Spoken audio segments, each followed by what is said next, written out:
El rival del sofista es Sócrates. Para Sócrates, la sabiduría no es pues ni la matemática ni la física. En esa parte coinciden pues al menos en algo con los sofistas. Pero Sócrates va más allá de eso. Para Sócrates, la sabiduría es sobre todo el conocimiento del bien. Bueno, conocimiento, dice Sócrates, que no lo hayas en los cerros, en el mar, en el sol. Es decir, no lo hayas en la naturaleza. ¿Lo hayas dónde? En el alma, en uno mismo, dice Sócrates. ¿Está bien o no? Claro. Lo que pasa, dice Sócrates, es que las personas, los seres humanos, los grandes sabios, así nomás no van a reconocer eso. Porque los sabios, llámense los matemáticos, los biólogos, los físicos, van a creer que su matemática, su biología y su física son la verdadera sabiduría. ¿Cierto o no? Claro. Pero Sócrates evalúa y dice así: el hecho que una persona sea un gran matemático, ¿eso lo hace ser una buena persona? No, pues, de ninguna manera. Para que él sea matemático, ¿qué debe saber? Matemática. Para que él sea químico, química. Para que él sea físico, física.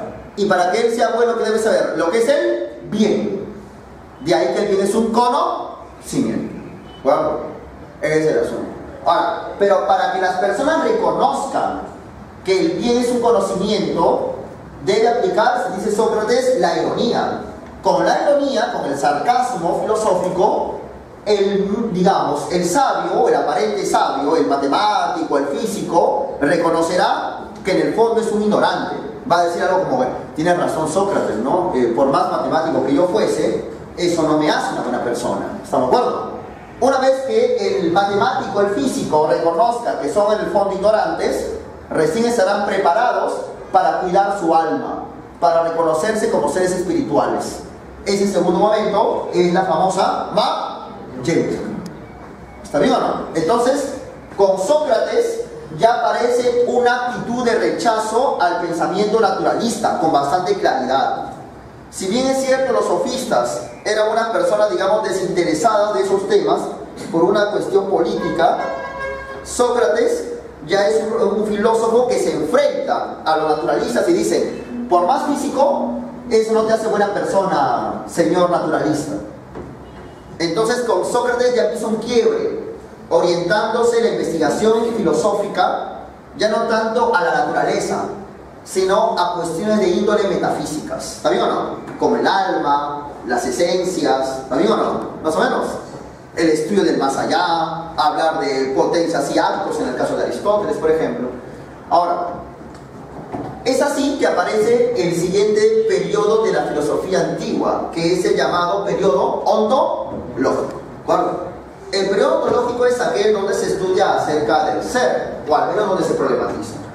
Se llama también este periodo sistemático, porque es el periodo en el cual Platón y Aristóteles recogen todo lo que antes de ellos los investigadores científicos y filosóficos habían estado planteando. ¿De acuerdo? Ahora, para Platón, el asunto del ser es bastante sencillo. Platón sostiene de que el ser es la forma, la esencia o modelo que se encuentra separada de las cosas. De tal manera que para Platón, las cosas que se encuentran a nuestro alrededor, digamos las cosas de madera, de plástico, de vidrio, cosas que son captadas con los sentidos a través de percepciones, son nada más copias imperfectas de modelos eternos, modelos que no se ven, que no se captan con los sentidos, sino que se captan con la razón, con un procedimiento racional que se llama reminiscencia. ¿Listo? ¿Todo bien? Listo. Ahora, debido a esa dualidad, Platón considera que en el mundo hay una jerarquía.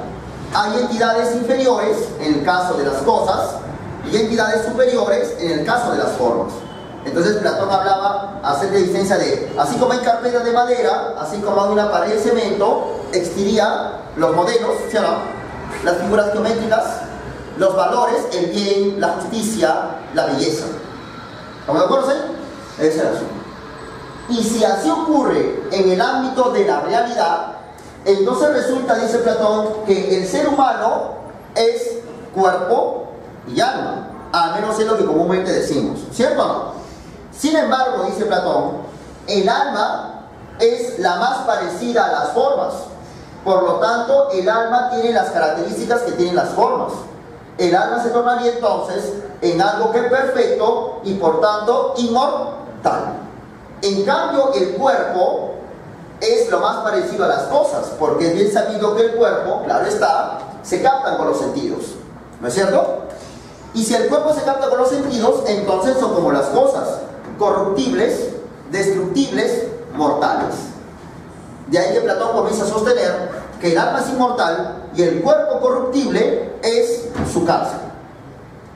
Platón además sostiene de que aquella persona que logra purificarse con la sabiduría, porque Platón plantea una analogía bien curiosa.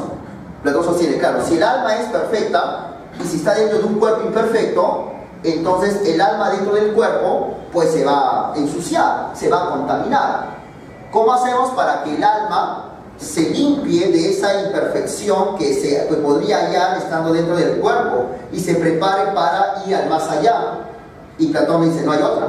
Mediante la sabiduría, mediante el estudio de la filosofía, el alma se prepara para irse limpiando, ¿cierto o no? Y en el día de la muerte alcanzar pues esa inmortalidad, esa trascendencia en el más allá, ¿no es cierto? De ahí que Platón sostiene de que los filósofos son aquellos que deberían gobernar, porque son aquellos purificados que se han preparado justamente para la muerte, que vendría a ser la vida en el más allá. Y Platón reafirma que el filósofo debe gobernar por una cuestión bastante práctica, dice él. Tú impartes lo que conoces, ¿no es cierto? Para que tú impartas matemática, pues ¿qué debes de saber? Pues matemática. Para que tú impartas justicia, ¿qué debes de saber? Lo que es la justicia. ¿Y tú crees que un ignorante va a saber qué es la justicia? No. De ahí que solamente el sabio, el filósofo, es aquel que puede impartir lo que conoce, que es la justicia. Ahora, Aristóteles considera de que existen formas, al igual que Platón, pero hay una diferencia bastante clara, ¿no es cierto o no? ¿Cuál es la diferencia? Es que para Aristóteles la forma no se encuentra separada de las cosas. Para Aristóteles, ¿la forma dónde está? ¿Fuera de las cosas o dentro de las cosas? Dentro de las cosas. De tal manera que las cosas, dice Aristóteles, se componen de materia y forma. La materia, dice Aristóteles, es la potencia y la forma es el acto.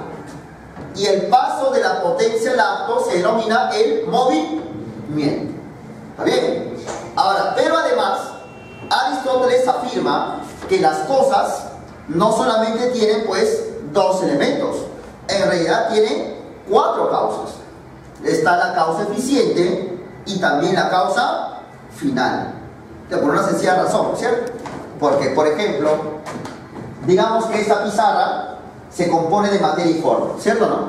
La materia de la pizarra, digamos que es la madera, ¿listo o no? Claro. La forma es el conjunto de características que hacen que esto sea una pizarra, ¿cierto o no? ¿Esto es una carpeta? No, es pizarra. Entonces admites de que este objeto tiene ciertos rasgos que lo hacen ser pizarra, ¿cierto o no? Esos rasgos vendrían a ser su forma. La madera es la materia, pero con madera únicamente se hacen pizarras. No, con madera se hacen carpetas y reglas, ¿cierto o no? ¿Qué necesita el montón de madera para que sea pizarra? Necesita de una forma de pizarra, ¿cierto o no? Por consiguiente, la madera vendría a ser algo pasiva, ¿cierto o no? La madera, para que exista, necesita de una forma. De ahí que la madera es potencia, porque la madera puede llegar a ser pizarra, puede llegar a ser carpeta, puede llegar a ser regla, ¿sí o no? Potencia es lo que puede llegar a ser. ¿Listo o no?